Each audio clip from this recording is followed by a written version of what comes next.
सौबरी ऋषि इतने बड़े तपस्वी थे कि 10,000 वर्ष तक यमुना जी के जल में रह के तपस्या की। और आप सोचो 10,000 वर्ष में कितनी बार सर्दी आई होंगी, कितनी बार बारिश आई होंगी, और उनके शरीर की जो त्वचा थी ना वो गल गई थी। 10,000 वर्ष यमुना जी के जल में तपस्या की।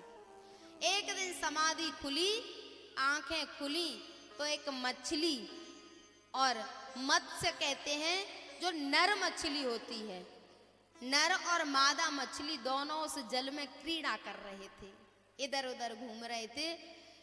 जैसे ही नजर पड़ी तो सोचने लगे कि बताओ, हम मनुष्य का शरीर पाके इस जल में वैसे ही गल गए, और ये जल के जीव कितने आनंद से रह रहे हैं। प्यारे, हम केवल मुंह से आहार नहीं लेते हैं, आंखों से भी आहार लेते हैं। और मुंह का आहार एक बार को नुकसान नहीं करेगा, कर भी जाएगा तो ज्यादा घाटे की बात नहीं है, लेकिन जो आंखों से आहार लिया जाता है वो यदि अशुद्ध है तो वो पक्का नुकसान करेगा, फिर उससे बचने वाले नहीं है।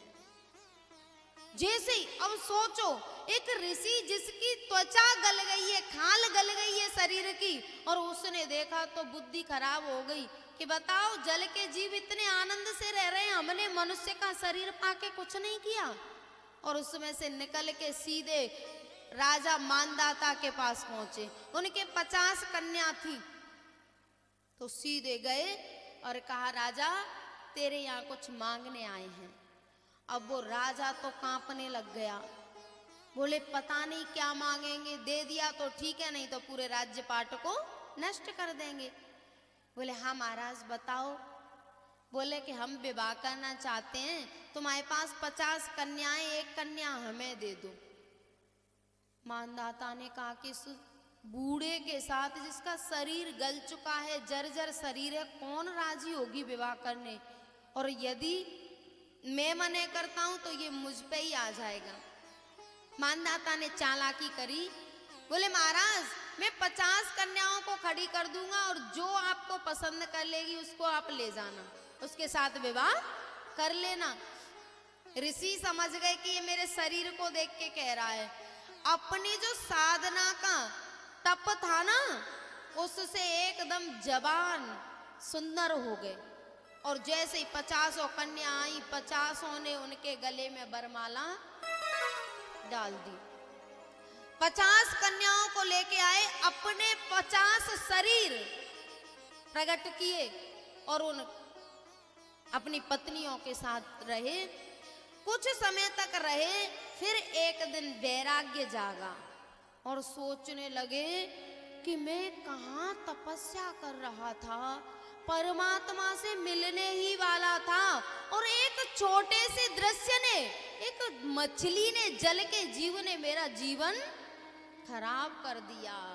फिर कह रहे हैं अहो इमं पश्यत मे विनाशम तपस्विना सच्चरित व्रतस्य।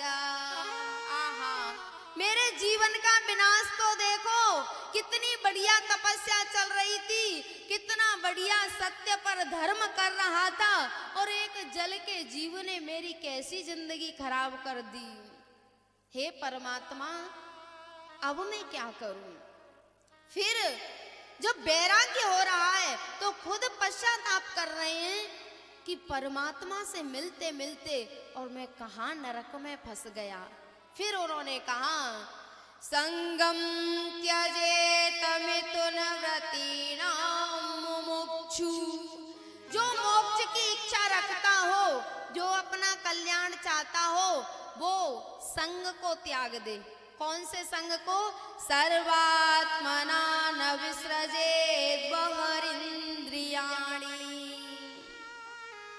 जो स्त्री संगी है ना, उनका संग त्याग दे, जो मोक्ष की इच्छा रखता हो वो। क्यों? जो स्त्री संगी है उनसे हम पे क्या असर पड़ेगा? प्यारे, जिसकी स्त्री में आसक्ति है, स्त्री संगी है, वो तुमसे वो ही चर्चा करेगा, तुम्हें वही दिखाने की कोशिश करेगा और फिर कल्याण होने वाला।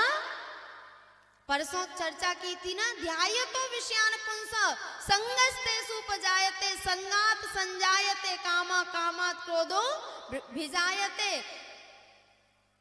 जिस चीज का हम चिंतन करते हैं, चाहे वो अच्छा है चाहे बुरा, अच्छा है तो विकास कर देगा और बुरा है तो विनाश कर देगा। अब कह रहे हैं कि जो मुमुक्षु है, जो मोक्ष की इच्छा रखता है, उसको ऐसे लोगों का संग नहीं करना चाहिए जो स्त्री में आसक्त है, स्त्री संगी है, और वो अपनी इंद्रियों को कभी भी बहिर्मुखी न होने दें, एकांत में रहें। इंद्रियों को बहिर्मुखी क्यों नहीं होने दें? क्योंकि हमारा ये जो महल है ना, इसके 9 दरवाजे हैं और 9 पर देवता बैठे हैं। इंद्री द्वार झरोखा नाना, इंद्री द्वारे झरोखा नाना, इंद्री द्वार झरोखा नाना, इंद्री द्वारे झरोखा नाना, तहाँ तहाँ सुरभि कर खाना।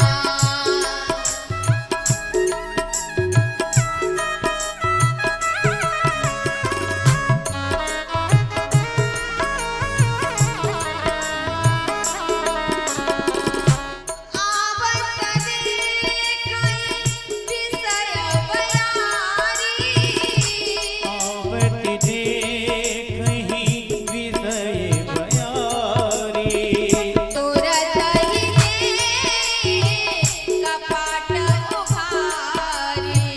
तुरते ही दे कपाट उघारी, सर्वात्मना विसृजेगा बहिरेन्द्रियाणि,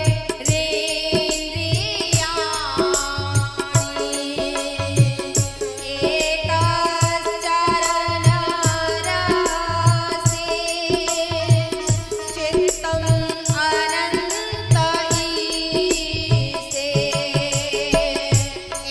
इंद्रियद्वार झरोखा नाना, इंद्री द्वारे झरोखा नाना, तहाँ तहाँ सुरभि कर खाना।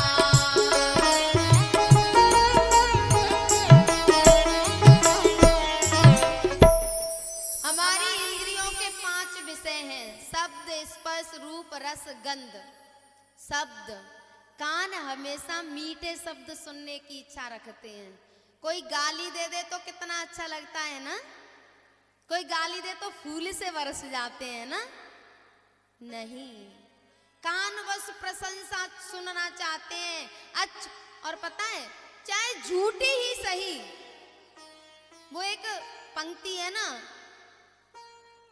झूठी ही सही, झूठा ही सही, नहीं याद है, कोई बात नहीं, सुनो। कान प्रशंसा चाहते हैं, चाहे झूठी और सही। बताऊं, यहाँ पर जो संबंधी है ना, और जो कहते हैं कि हम आपका जीवन भर साथ देंगे, हम आपके बिना जिंदा नहीं रह सकते, क्या वो सही बात है?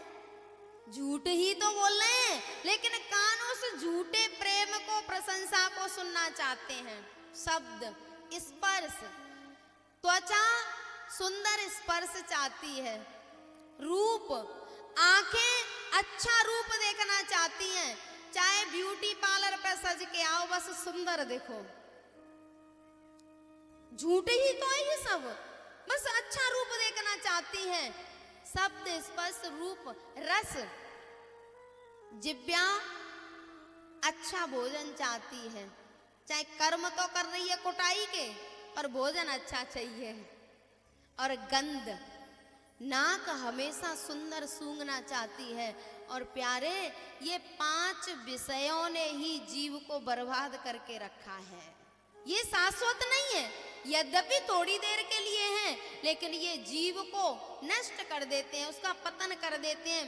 यही सौबरी ऋषि कह रहे हैं, बोले जो नारियों में आ सकते हैं उनका संग मत करो, इंद्रियों को कभी स्वतंत्र मत छोड़ो, इंद्रियों के घोड़ों को पकड़े रहो, उनकी लगाम खींचते रहो और हमेशा एकांत में रहो। बासे बहु नाम कलयो भवेद् वाटाद्वयोरपि एक एव चरेत् तस्मात् कुमार्यायव कंकना। बोले एकांत में रहो, और यदि एकांत में न रह पाए तो संतों के संग रहो। कम से कम सत्संग तो मिलता रहेगा, अच्छी बात तो सुनने को मिलेंगी। और प्यारे, जैसा करेंगे संग वैसा बनेगा मन, जैसा करेंगे संग वैसा चढ़ेगा रंग। चाहे हम कितने ही बड़े सिद्ध क्यों ना हो, लेकिन जैसों का संग करेंगे, जैसा दृश्य देखेंगे, जैसा सुनेंगे, वैसी ही बुद्धि हो जाएगी। धिक्कार रहे अपने आप को सौबरी ऋषि। और जब वैराग्य हुआ तो फिर सारे भोगों को छोड़ के साधना करने के लिए चले गए, जंगल में जाके फिर अपने आप का कल्याण किया है।